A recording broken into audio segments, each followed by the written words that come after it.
Olá, eu me chamo Jade Fernandes e venho apresentar o trabalho de iniciação científica desenvolvido junto ao professor orientador Joel Pavan através do Departamento de Física da UFPEL sobre a obtenção das equações da magnetohidrodinâmica, ou MHD.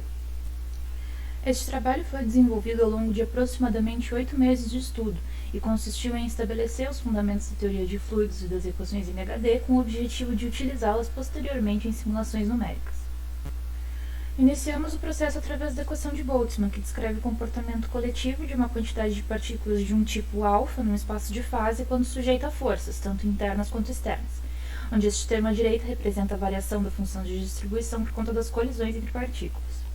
Agora a gente supõe uma propriedade física arbitrária, convencionalmente chamada de Qi. Essa propriedade, em geral, vai depender das coordenadas do espaço de fase, que são posição, velocidade e tempo. Incluímos essa propriedade na equação, multiplicando toda a equação por Qi e integrando sobre todas as velocidades. A média dessa quantidade Qi é uma média ponderada e está corretamente descrita na equação 3. E além disso a gente define a quantidade N-alfa, que representa a densidade de partículas nesse espaço de fase. No processo de média representado na segunda equação, surgem os momentos da função de distribuição, que são definidos aqui, em que U representa a velocidade média das partículas, este π representa o tensor fluxo de momento e E irá representar o tensor fluxo de energia. Definimos também a quantidade C como a flutuação da velocidade pontual de uma partícula em relação à média das velocidades, conforme está descrito pela equação 8, e as equações seguintes são derivadas dessa definição. Então, expandindo corretamente, o tensor fluxo de momento se torna uma composição da densidade de massa vezes o tensor duplo das velocidades médias, somada ao tensor de pressão P-alfa. E aqui, para o tensor de fluxo de energia, este primeiro termo representa o fluxo de energia cinética transportada por convecção, o segundo representa a taxa do trabalho por unidade de área, sendo que essa configuração aqui de parêntese representa a soma dos produtos entre as componentes da média das velocidades e do tensor de pressão. E este terceiro termo aqui é o tensor de energia térmica transportada por calor. Agora aqui a gente pode observar um pouco mais de detalhe, né?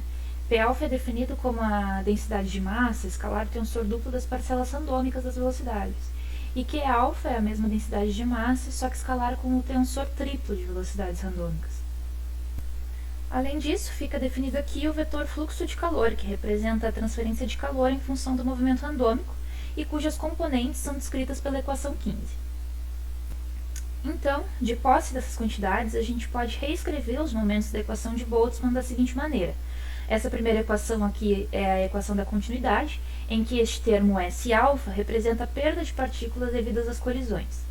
A segunda equação é a equação de movimento, onde este termo F representa as forças que atuam no sistema, e este termo A-alfa representa a taxa de mudança de momento por unidade de volume, dadas as colisões. E por fim, essa terceira equação aqui é a equação de energia, em que este termo P-alfa representa a pressão escalar no sistema, e este termo M-alfa representa a taxa de variação da densidade de energia, dadas as colisões. Note que momentos da equação de Boltzmann de ordem superior podem ser obtidos pelo mesmo processo, que a cada passo vão surgir novos momentos da função de distribuição também de ordem superior. Nos fluidos carregados eletricamente e especialmente no plasma, atuam forças de origem eletromagnética. Então, se além dos momentos definidos a gente considerar também a força de Lorentz e as equações de Maxwell, a gente pode descrever corretamente todo o sistema de equações MHD. Note que essa densidade ρ aqui descrita, ela é uma densidade de cargas, diferente da densidade de massa definida nos slides anteriores. O nosso trabalho consistiu no estudo dessas equações, né? Elas formam uma hierarquia em que para cada momento surgem novas quantidades e, portanto, o sistema fica com mais incógnitas do que equações. Os próximos passos são trabalhar com modelos para a solução desse sistema, que contém algumas considerações, que aos poucos vão removendo algumas das dependências e aplicar estes modelos em simulações numéricas. Deixamos aqui o nosso agradecimento à FAPERGS por ter apoiado o desenvolvimento do nosso estudo. Muito obrigada.